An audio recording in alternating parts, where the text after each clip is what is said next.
ताबीरिबा मयामबु तरामना ओक्सबगा लोइनना अइसे नंगिनी हाइबा वरीदुगी अनिसुबा सरुक पुदुना लाक्सरी मयाम पुनः अमुक तामिनरसी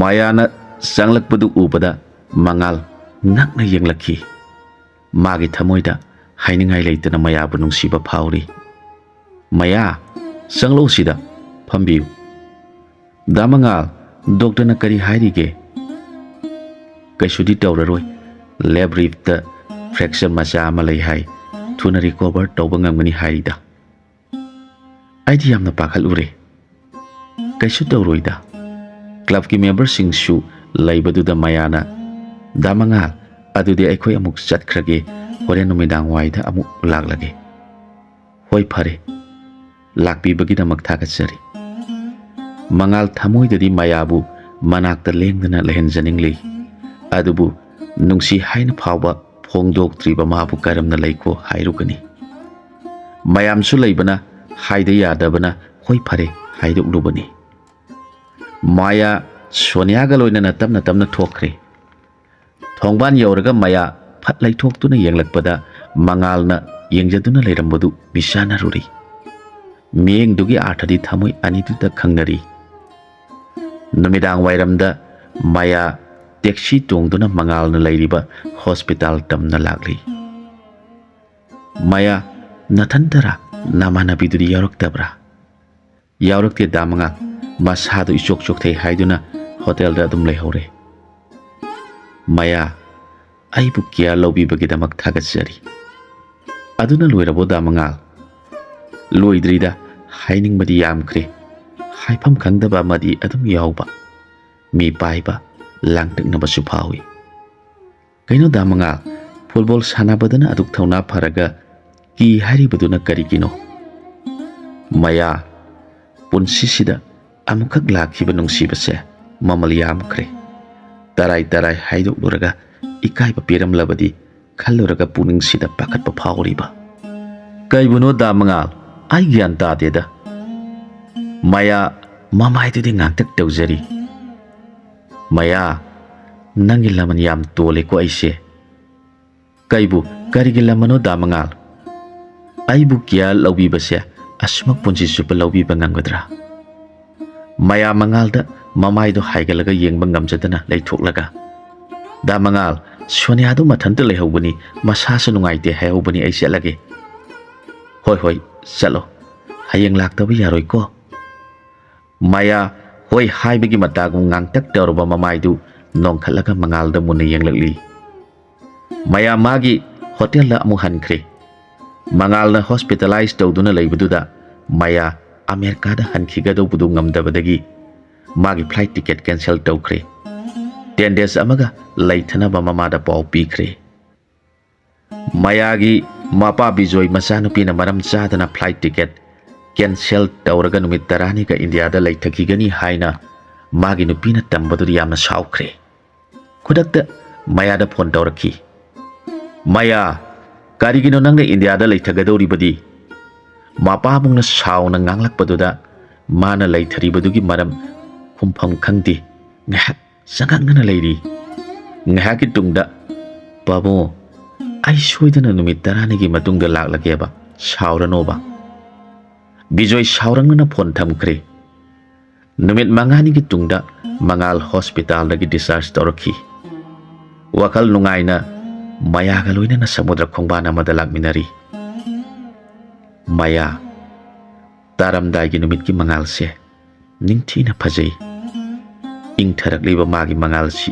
uruba mipung khudingda pungningi awaba khudingbu namthaba ngamlamgani khali adubu aigi pungning sidadi masibu uraga langtaknaba madi phawalli da mangal karigi langtaknaribano haifam khangde maya nangna america da hankhini khaluraga pungningse laita pham khangandi aina hankhraga ima pabungda dagi maramda ningthina khangangani ayam thuna nanakta lakani da mangal maya aigi punsi se nauna ima pabung animak laikhidabana ikhurana matam khara yopirakhi madugi tungda children home amada saurakhi bani Angang oiringaidagi hauna naitum taraba punsi khongset amada hinglakpana wakhalse ison sondaduna talai.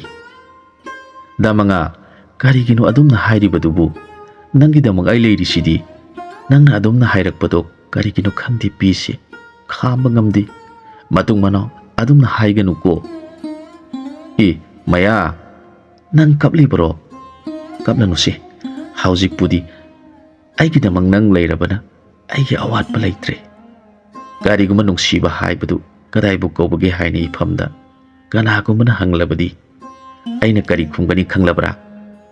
Kari khungbaduiba Maya kawi haigaduini. Mina targa nokna jani. Damangal nang wakhal sontana leiramganu ko. Ai pabungga imagada haina duna nanakta soidana lakani. Thangnaba mikupta Maya haina tunglomdagi khonjel amana khangau kaurakhi. Maya mapagi khonjel tabada swai laukre. Famlamadagi phughawatuna tunglomda yengthorakpada magi ima baba amadi Sonia leptuna leirambadu ure. Mangal su tingak famlamadagi hawalakhi. Bijoy machanupigi manakta parap changlaktuna Maya mafam sida lamkoiba chatkhraga nangna tormribasi karino. Babu magda mangal ne moirangdagi ne maming chatlaba footballer amani. Kari nana ngangwa wa ai taningdi lausasi. Mayagi khudang paiduna mapa abungna singba horakhi. Damangal aina nakta soidana lakhini. Aibu ngaibiramuko hairamaga Maya mapa abungna singduna pukhre. Maya tung hana mamitigi mapi taraduna mangal da yengduna satkibadu mangal thamoi sokna Maya bu yengduna leijahauki. Numituma hotel da leiraga nonganbaga Maya mama mapana puduna America da satkre. America hek yaubaga airport tagi kumthaduna mapana magi office tagi gari kaukre. Sonia amadi mamaga makhoi home maningi sitta phamli. Maya mathamoi kaina kapli. Gari manung duwa masit ama phawa makhoi marakta ngangnaramdi. Maya na kapatarga driver du tingak tawduna gari du thawbadu de accident du thokibani. Maya mama masadu thina sokhi. Mama du di hospital yauraga adum laikhidre. Maya na kokta thina sokhibadagi soiron poron londuna tarang maranga madamatam asuk sang masi leirakli. Bijoy magi office tagi halaktuna Maya gi kada sanglakli. Bema karigino kapli bara nangbu namai nabito ipom pomadong na tauribaduna kablanu ipagi bema ipage soiba mana isabu saur basaina ama pikre. Hena khanjinduna nasado sonthalaganu. Babo damangal gi paw mata taba phangkhidrabra. Ipana paw lawbadadi football sanabadagidi wathakiduna Manipur laikre haibadi khangle. Aduba haujik mahak kari tauribage haibadi khangdre. Isage anabasida mapung phana phankisi. Isanabu pharabadi thunamak aikoi ireibakta chatlagadobani. Mangal football sanaramadagi pothakraba matungda orphan home ama lingduna lemhauriba punsigi khongsatuna kana leijadraba kayagi seba tawduna lelagli. Magi angang oiringaigi maning thungdana haurakibasingdu ningsinglaga magi home du da leiriba angang singdu masadungna khanduna loina jari. Angang singbu numidang wai matam khuding football takpi tambiri. Nungjutha oibana mangal lok lehau tawduna numidang du magi kada lokkana khuri. Santi makuta ising asaba glass ama pairaduna mangal gi manakta sangsilaktuna. Sar ising asaba sikita thakpiu. Hidak ti sakrabra. Santi hidak ti satrida. Nong suba sida lok se kharakana taurisi. Sar hidak sadra di phararoye kadaida thamino sa hidak tubo. Yaranida aidum sarage Santi. Sar aina sum khanbada sargi wakhaldu matam laiba kibikta inum nungaitana laibu ui. Wakhali yamna su khanbiganu. Narabasu hidak sadana laiba malis. Hidak sase sa kaudana tawbunida Santi sarage. Kari pujar oge sa haksang du inglam dau mali phi khara uthok sera ura. Yaranida Santi ayadum laurage Ising asabasi sida thamlage sa. Hidakti chaba kaubiganu ko.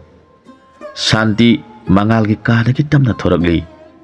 Mabu sangjapam pibiduna thambiriba mangalna masang ngamlaktabada Santi laitapam ikang khangjadi. Numidangi sak phau hek sapam khangdana chadrabani.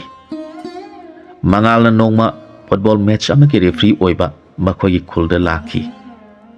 Mapur oiba laikhidrabi Santi mane makuna su otpibadagi upai leitabana apikpa masadu pamlaga football ground dugi sidaida asa athakara yonduna leiruri. Apokpa mama mapa su laikhidre mapamda sumagi sangsafam leitabana Santi yamna tonthana hingli. Nomagi sanabagi damak aphang aphangba thabak suduna hingli. Santi gi yamna tonthaba mataudu urubada mangal mapungningsdi yamna nungaitana sangsenduna magi wari pumba hanglaba matungda mane makugi manakta satuna taklamlaga children home dugi staff ama oina thamlakhibani. Mangalna lok kana khurakpudu targa Santi magi kada leiba ngamdi. Amuk hipthage torambadu phuk haugali. Magiri sorga pangkak oiraba mioiduna khajiktang oirabasu narakpada Santi tofom khangdi. Angaubi gumli mathanda khali aikogi sarse karigino mana yum pandana naitom hinglibasi ningba kaibagi mong sumali. Aikoi mayamuna karida soikhigedage khanduni yengsinbiri. Mana naraglaba kandana mathanta awaba khangli. Santi mangalgi kada yamna sangningli adubu numidang thenglakpadudi hek sanglugadawbudu khanjanari. Mapungningsda handamukka khuraklabadi sanglaga hanglurage khanjari. Handamukti mangal yamna kana khurakhidre. Santi tumthanaba honari tumbadi yadana ahingdu mahaukre. Nonganbagi ayukta mangal berandada phamduna ningsinglaroi khalurabasu ngamdraba punsigi warisingdu ningsingna phamli. Santi parap mangalgi manakta changlaktuna sa pujarakle haksangnu khara nungaibirabra. Hoi Santi khara nungaire. Ngarangdu nongnaga thili subaduda lok khara kankhre. Haujikti khara nungaire. Sa kainomda sum sada hainingba sana muk saurakadra khaliba. Kari haigi haibano Santi ai kaisu sauroida. Nangna haininglibadu adu karino adum hairo. Asa ana hayeg yorakpada sargi mataudu yengba nungaijadaba aduda sarda karigumba matang haijaningba.